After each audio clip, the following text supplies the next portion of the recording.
Seller representation in real estate transactions. This section focuses on the representation of the seller and explores the dynamics of when and how a listing agent acts on behalf of the seller in a real estate transaction.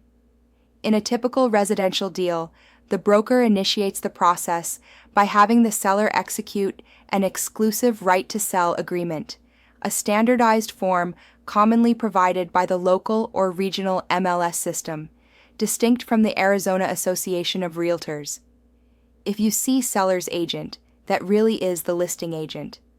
When establishing a relationship to market and sell a property, the broker typically begins by having the seller sign a package of forms, including the listing agreement, which can be either an exclusive right to sell, ER, or an exclusive agency, EA. MLS data entry forms, real estate agency disclosure and election form. Various additional addenda, such as lead paint, if applicable, seller's property disclosure, affidavit of disclosure, if applicable, septic addendum, if applicable, HOA addendum, if applicable, and more. Upon signing the listing agreement, ER or EA, the seller establishes an agency relationship that generally stipulates the broker's representation of the seller, or in some instances, both buyer and seller. Consequently, when the seller also completes the real estate agency disclosure and election READ form, they are essentially reiterating what the ER or EA already encompasses. The exclusive right to sell, ER agreement, binds the seller to compensate the broker with a commission if the property is sold. Under an ER, the broker is entitled to a commission if the listing agent sells the property to a buyer, acting as either a seller's agent or a dual agent. The listing agent collaborates with a buyer's agent representing the buyer in the property sale. A buyer approaches the seller directly and purchases the property. The seller sells the property to their business partner, neighbor, or close friend. The seller transfers title, via quitclaim, to their daughter. Under the exclusive agency or EA, the seller has the right to sell the property to someone who has not seen the property while you have it listed and not pay you a commission.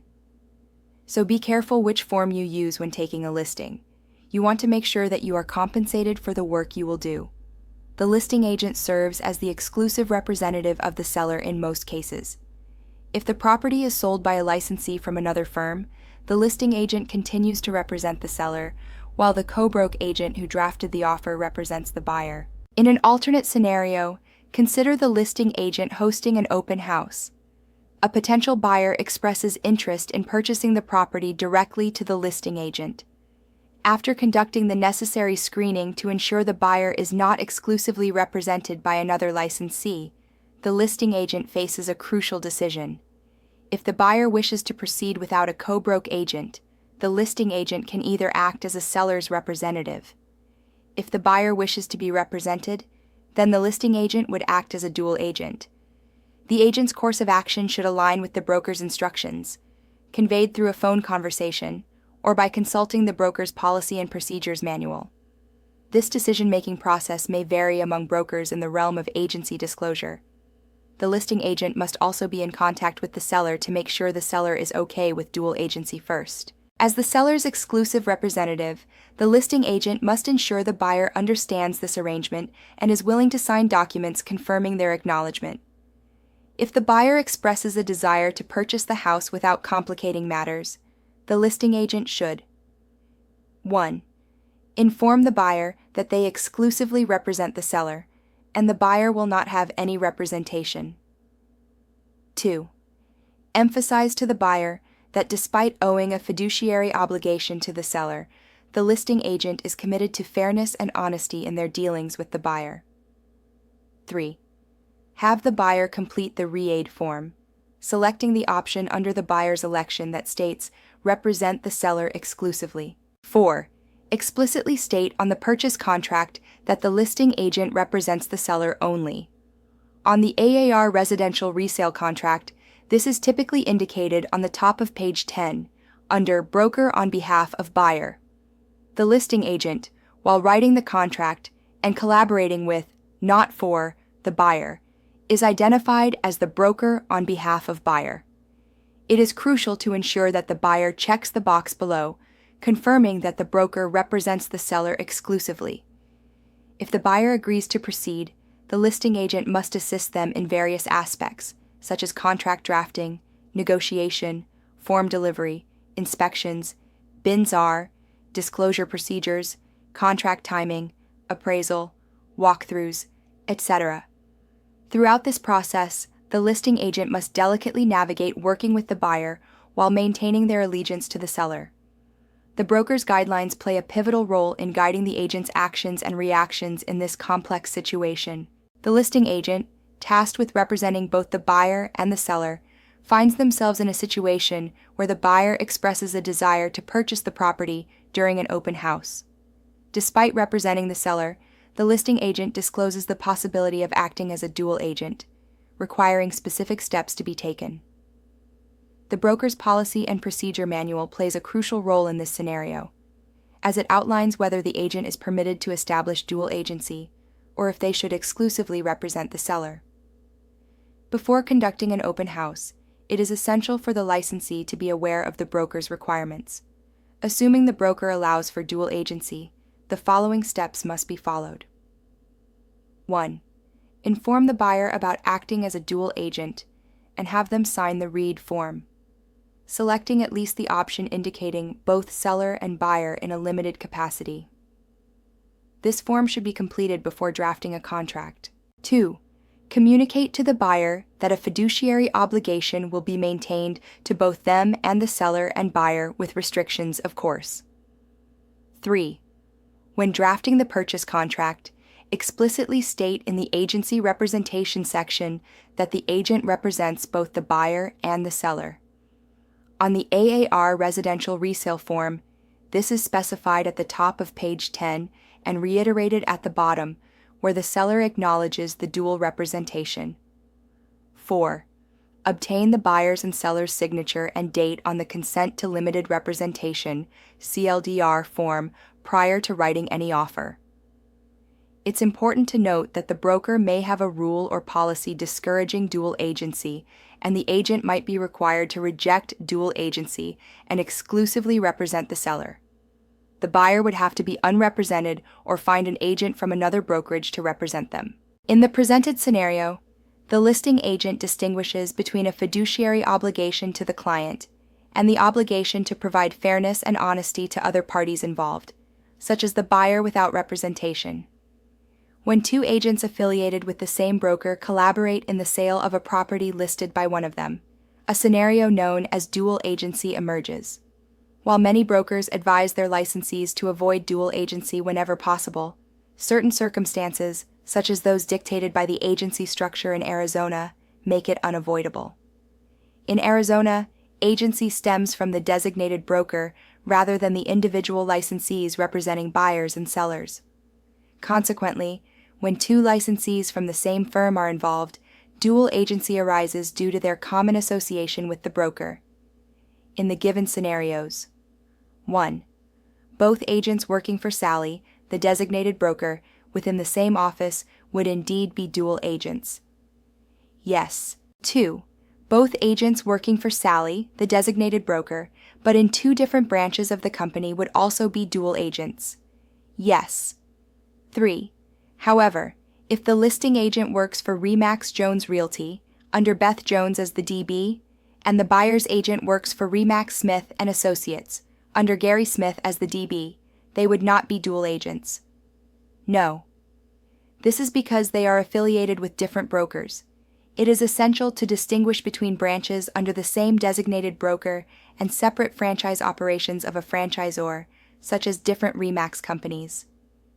Arizona statutes and commissioner's rules, along with the Realtor Code of Ethics, stipulate that obtaining prior written consent is a prerequisite before assuming the role of a dual agent. So let me explain. There is a brokerage named ABC Brokers. ABC Brokers has 10 offices across the valley. They all have the same name and the same designated broker. The address gives each one a number to differentiate the locations or these branch offices, which each has a managing broker that oversees everything for the DB. Okay, so now someone in another city north of these branch offices wants to open another branch office, but the ABC brokerage does not want to do that. So this person asks if he can buy a franchise of the company. That franchised ABC brokerage must have a different designated broker and a name such as ABC Brokerage in Payson. The ADRI would also call this a separate entity. The franchised office would pay franchise fees to ABC Brokerage.